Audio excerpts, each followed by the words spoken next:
Guys, welcome back to my YouTube channel. My name is Melissa, and if you're new here, welcome. In my channel I talk about true crime, and I always upload on Mondays, Wednesdays, Friday, and Sundays. And if you are interested in any of that or you love true crime, I suggest you hit that subscribe button and also hit the bell so you can be notified every time I upload a video. I know today's Thursday and I was supposed to upload yesterday, but my daughter got sick. She's still kind of sick today, but I'm trying to keep myself consistent on uploading on the days that I'm supposed to upload, just because I have been MIA for a while. So I just want to keep bringing these cases, keep uploading these cases. So today we're going to be talking about a case that I think shouldn't be talked about a lot. I don't think a lot of people talk about it, and it's about innocent people that end up losing their lives when they did not commit the crime that they're accused of.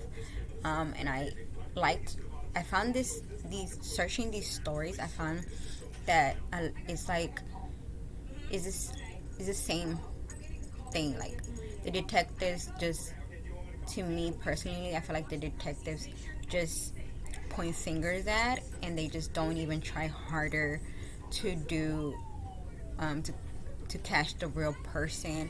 And I know back then, like, DNA wasn't as advanced as it is today, but I think I still feel like they should just had done worked a little bit harder and more on the case.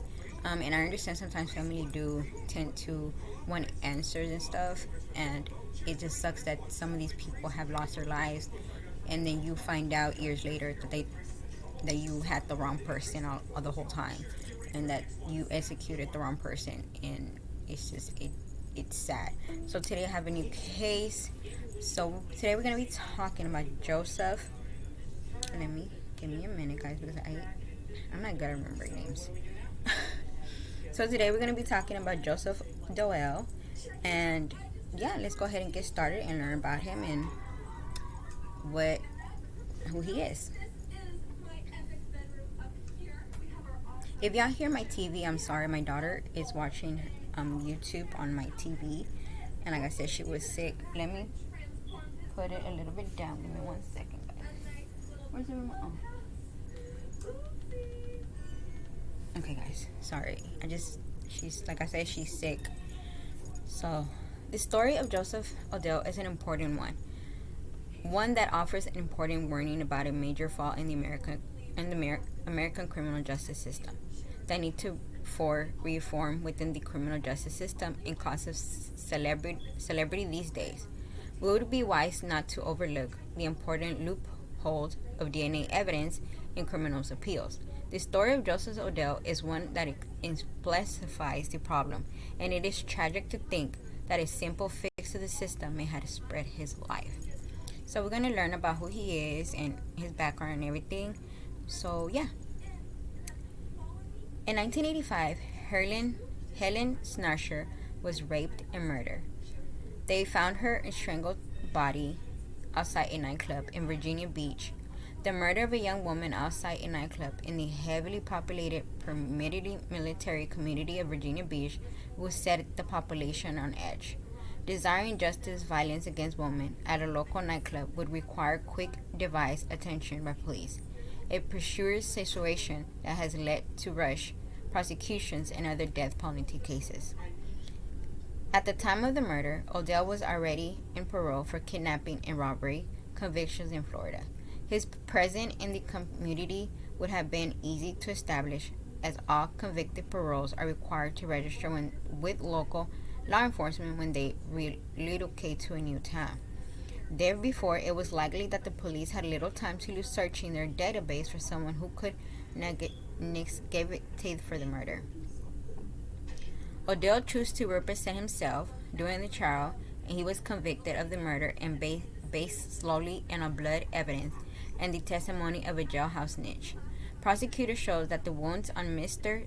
Shatter's head matched the shape of a belted gun owned by Mr. O'Dell. Seam in her body matches Mr. O'Dell. Blood in Inncent types and hairs found in his car matches her. The use of the pellet gun in blood evidence that would later be challenged by DNA testing is low standards of evidence to base a capital murder conviction. The acceptance of his argument by a jury adds more evidence to the manipulation of common understanding by a prosecutor who used expectations of guilt and precipitations of intelligence authority to find the accused people guilty in filming evidence. Mr. O'Dell also argued that he should have been allowed to tell the juries at the sentencing part of his trial in 1986 that if they did not give him the death penalty, he would have to spend the rest of his life in prison without this information. The jury would not have any choice but to fine for the death penalty if they believe O'Dell to be guilty. The limitation on the knowledge of this alternative was later determined by the Supreme Court to be constitutional, but also determined after O'Dell conviction because the Supreme Court decision at later date it was not retaken to include O'Dell's case. For so much of these decades that followed, O'Dell's unsuccessful appeals went to Virginia Supreme Court, Federal District Court, and the Supreme Court, where Justice Harry Blackmun found serious question as to whether O'Dell committed the crime, and warned of the gross injustice that would result if an innocent man were sentenced to death. The obvious reasonable doubt in the case was visible to anyone, not influenced by the prosecutor, local police, but by the time the quality to protest was possible, it was too late for Josephe O'Dell. O'Dell asked the state to conduct a DNA test and other piece of evidence to demonstrate his innocence, but was refused. Following his death, efforts to conduct further tests on the evidence on O'Dell's case continued an update database late in 1997. The Roman Catholic Diocese of Richmond, Virginia, petitioned the Circuit Court of Virginia Beach to release evidence for testing. The use of the DNA testing had been permitted for the court system, as its use may determine tens of thousands of cases that have an innocent man sitting in prison and devastating revolution for the criminal justice. The Supreme Court has ruled that expending is more important than the truth in case where DNA testing may lead to an exoneration, and has ruled the convicted prisoner to not have a due process right to demand testing after conviction.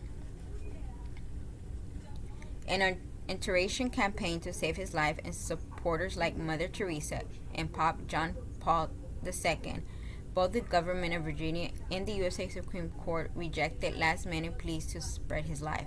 O'Dell was executed by lethal injection on July 23rd of 1997.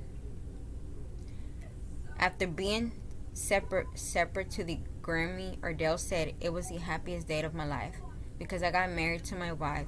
He pleaded to love his bride throughout eternity. He also reiterated his innocence and made a direct appeal to the son of the woman who he was convicted of killing, who was believed to be witness the execution.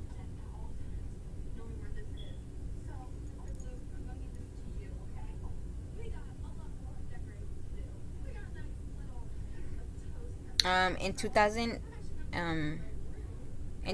last DNA evidence in the O'Dell case stored in the Circuit Court of Virginia was burned without any further testing. "Eddie, I did not kill your mother," O'Dell said. So that is the story of Josephe O'Dell, and it's so heartbreaking, not just for the family that lost some beautiful women who was a mom, a sister, and a daughter, but also that somebody lost her life when they did not commit the crime.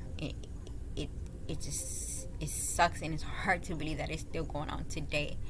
I think these type of stories needs to be talked about more, and we need to be their voices, because it's sad. It's sad, it's sad for the family to find out that that's an innocent person died, and that the real person that killed your loved one is still out there. And it's something that I don't think we will never understand until it happens to us, and I hope it never happens to none of us, but you just never know. um but that's it, guys. Thank you so much. I will be here tomorrow, Friday, for to I'll be talking about a um on Fridays I talk about missing children, so I will be here with that one new case tomorrow.